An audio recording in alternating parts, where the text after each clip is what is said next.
this columned portico in a public building in Hobart in Australia. I thought it was a nice 10-minute drawing exercise. It took me about 14 minutes to do, but I'll speed up after 10 minutes. Basically had the portico drawn in that time and was just fiddling with some of the details after that.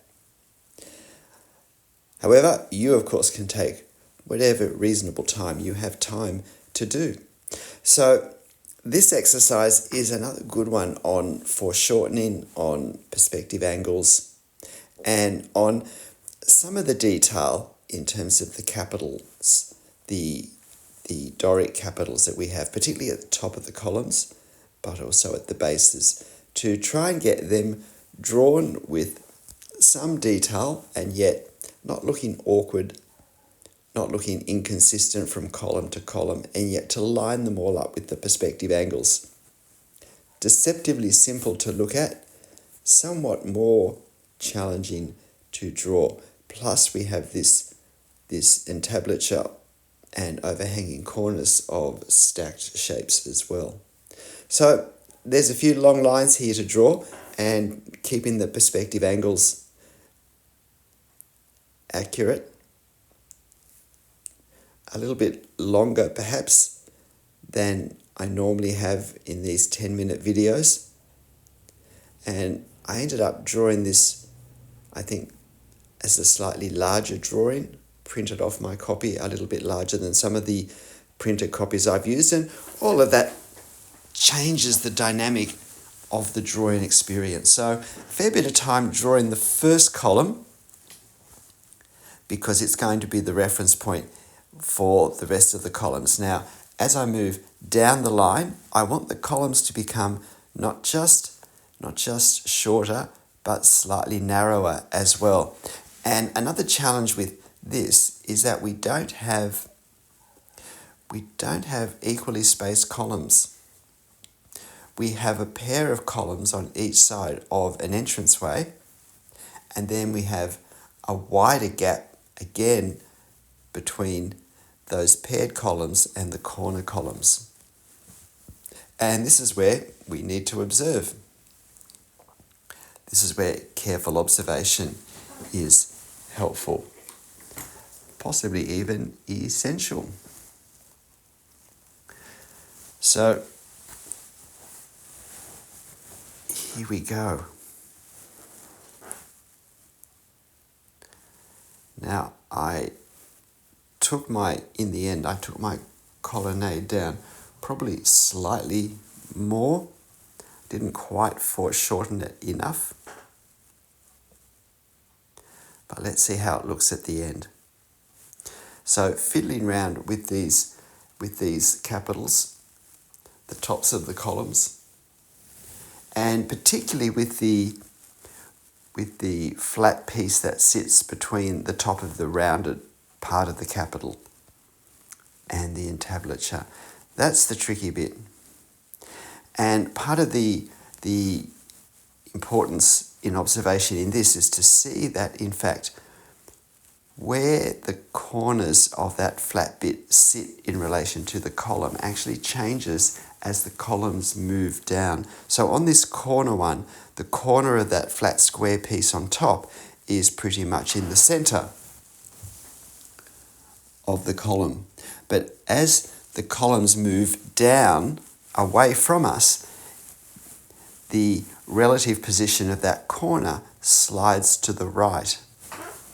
And at the same time, the relative position of the right-hand side of that square piece also slides further to the right, which means it appears to overhang slightly more on each column as we move down the columns. So it's a subtle effect, but one that's worth noting. And here we go with the final column.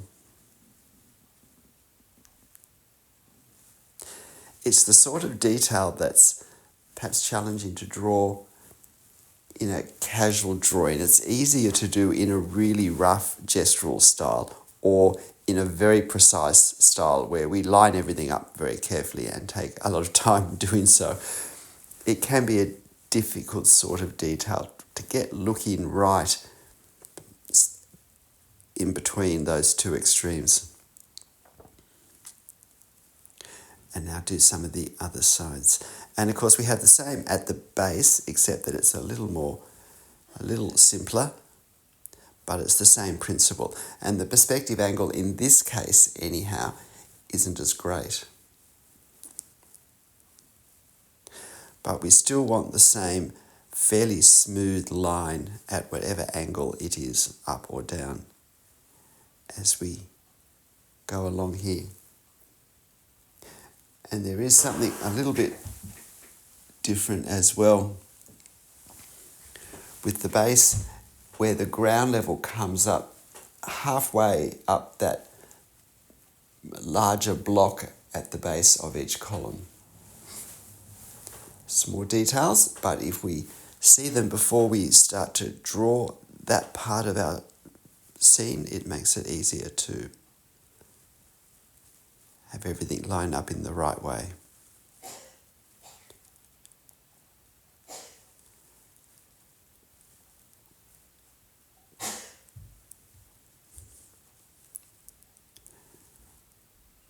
And now just fiddling with some of these. You can see why, although it's a relatively simple structure, there are a lot of repeated things that have to be lined up.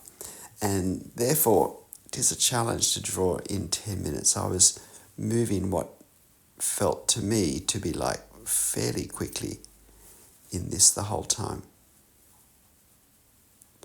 Very conscious of the time. So how's that looking? Checking my angle. So my preference is to put a dot where I think the line is going to go through, not necessarily the end point, but where the line will go through, so I can then check that angle on my drawing with the pen, and then I can cross-check it with the reference. I like to do an estimation first and then check that, because that tells me how accurate is my estimation going. And often, of course, we can't measure with our pen in this way, in which case we only have our estimation to go on. So it is good to have a sense of how accurate are we with it.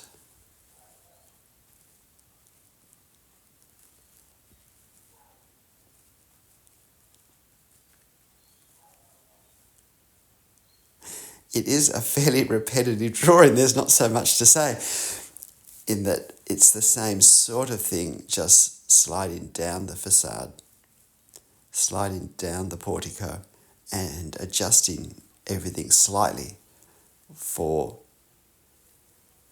being further along in the perspective.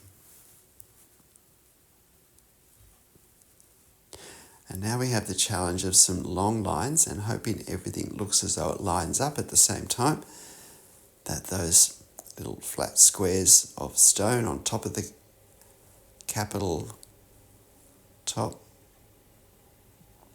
look like they're in a straight line. And so now we have this entablature where we want to still capture the perspective angle. We want to get a wedge shape in this as it goes down. Looking at my finished drawing, I haven't wedged it quite enough on the right hand side, on the long hand side, although I have on the left hand side, which creates a certain inconsistency visually.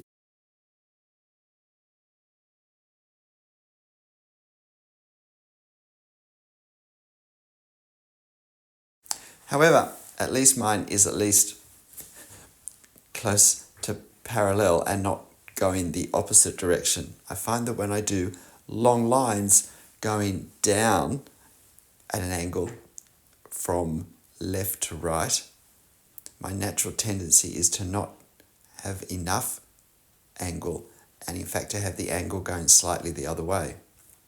So at least I didn't do that in this diagram. And now we're pretty close to double time for the rest of the detail. I just get something of the underside of the portico done. It was a bit hard to actually make out some of the detail here.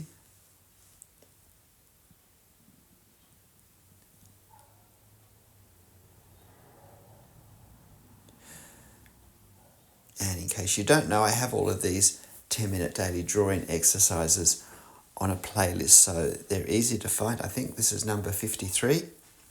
So there's at least that many for you to do to make daily drawing as simple as possible. And if not daily, at least perhaps more frequently than you've been able to manage up till now. Because practice really does improve our skill level. Regular practice, close together, lets us build on a foundation and then build on what we've built.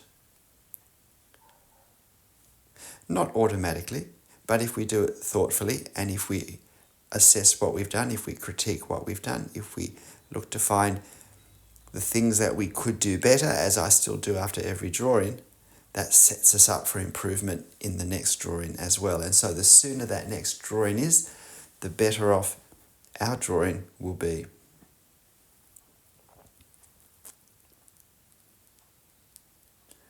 So we're pretty close now, and we're in double time now. So I'm trying to work out what's happening with that dark space. Is it a window? Is it not a window? How will I do the door?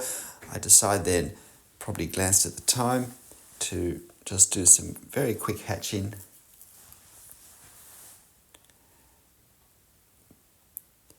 To give a little more sense of the 3 dimensions of this and what's happening.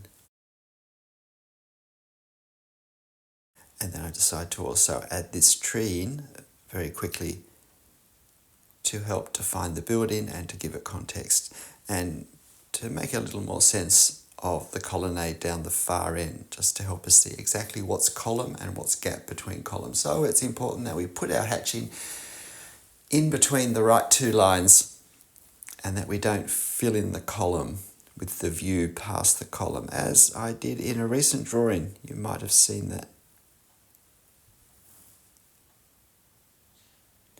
So some very quick hatching, and then we're nearly done.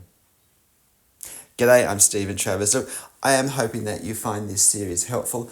I hope you don't just do them as an occasional one-off, but you try and get some continuity in doing them, because that's the way they're designed to work.